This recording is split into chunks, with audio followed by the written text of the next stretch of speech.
Hi guys, and welcome back to another DrAce video, and today we're going to be playing Ride 4, and today we're going to be doing a career mode objective that somehow I've never completed before. We're going to be using the MV Agusta Rivale 800cc. It's a bike that's in the DLC collection, and I really want to get all the achievements on Ride 4, and this one needs its affinity, so I'm using it here today against the 120% difficulty AI, and I gotta confess, it's been a while since I've done the career mode, so I'm going to just take this one steady, give them a little bit of an advantage, and then try and chuck a move up every now and again. So going into turn 3 for our first move of the day, as we're here in the Canadian Tire Grand Prix, as well now. Difficult spot to position the bike here, because I don't want to just bring on the acceleration, take over at the front there as Matthew Lane takes over the position as we now go into Moss for the very first time. We're going to squeeze him out to the left hand side and regain the position going into turn 6. But as mentioned, the AI in Ride 4 is just not that difficult, so if I just open the throttle, you can usually find that you pass 2 or 3 riders, 4 riders without any issue whatsoever. But I'm trying to make content here and I want to make it fun, so I'm going to take it easy. If it feels like we can just get through on him by using acceleration, I'm going to take my time as we get massive contact there. The Japanese man just gave us an absolute bump and a half as we went into the right hand side there, but that keeps it interesting, so that's fine. Thank you to the Japanese man behind. But into whites for turn 10 for the final corner. We'll pick up a little bit of slipstream, and maybe this time we'll start picking up a bit of speed, because keeping an eye on the gap to Miguel Alonso, the person who's leading the Grand Prix right now by 2.4 seconds or 2.3, oscillating somewhat between us, but we still have a lot of riders to overtake. So perhaps we don't need to go fully aggressive or acceleration too bad, but at the same time I still want to make a race out of it. So we'll see what happens as we now come out of Quebec for the second time of asking. We're going to go around the outside of 1 and 2 and maybe have a little pop at Adriano Torres into Moss. It's my favourite overtaking manoeuvre to do here in the Canadian Tire Grand Prix, but not quite close enough for a lunge this time around. I guess we did manage it on Matthew Lane the previous lap, but still I like it on the entry going up the hill. So coming out of the long straight, it's going to be a difference maker this one, because I'm not sure what bike Miguel Alonso is on. It's going to be another MV Agusta of some description, I believe, but it seems to be significantly quicker on the straights, because we aren't losing time on the straights, though. In fact, they aren't losing any time on the straights, which is a good sign, because that means we could have a battle when we get to the first positions. It's now Matisse Hagelin leading at the front, so Flavio Gomez in third, it should be Miguel Alonso in second, and Matthias Hagelin at the front, the Swedish person leading the Grand Prix. But that Japanese man, oh my goodness, after that contact into the right hand side, he is dead last and will have no chance of coming back in this Grand Prix. Now soft option tyres for both the front and rear in this one, ladies and gentlemen, keeping it interesting, because I don't want to have a tyre that can be lasting to the end of the Grand Prix. I want something that's going to get burnt up pretty quickly, just to make it more entertaining.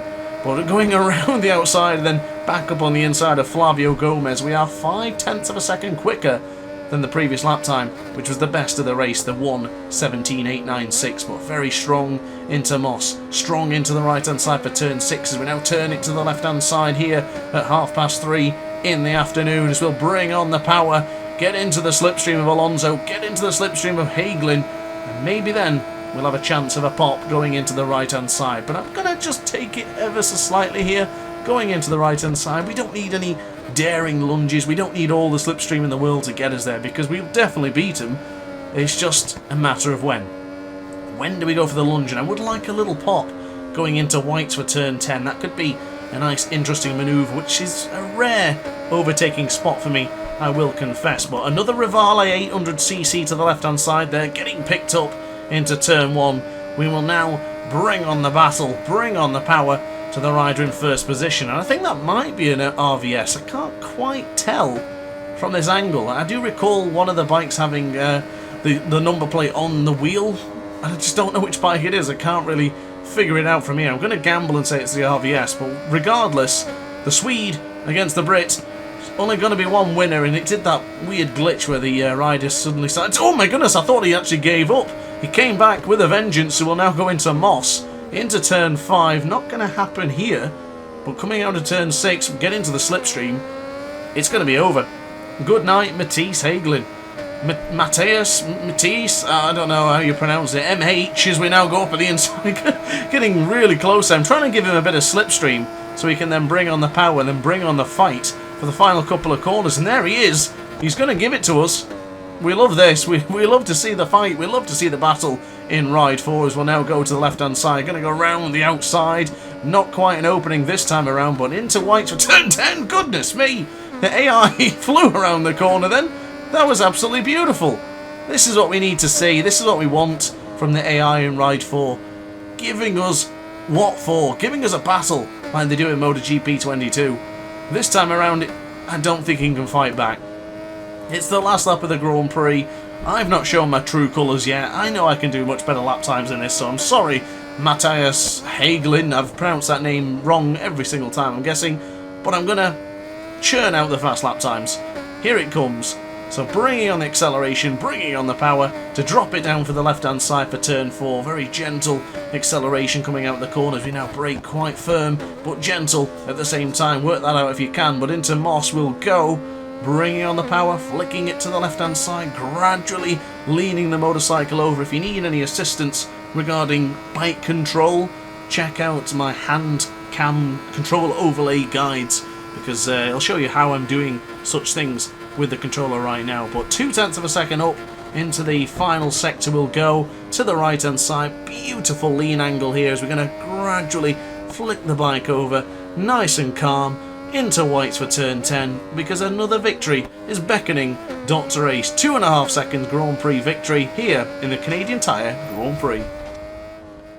So guys, thank you very much for watching. I hope you enjoyed the video. If you did, let me know in the comment section down below. If you have any requests or bikes you want me to try out next, of course, let me know and I'll gladly oblige. But guys, thanks for watching. Like, comment and subscribe, and I'll see you in the next video. Ciao for now.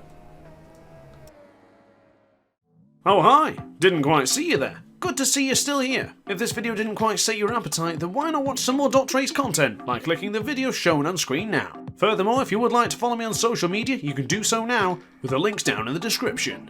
Consider subscribing so you don't miss a single DrAce video.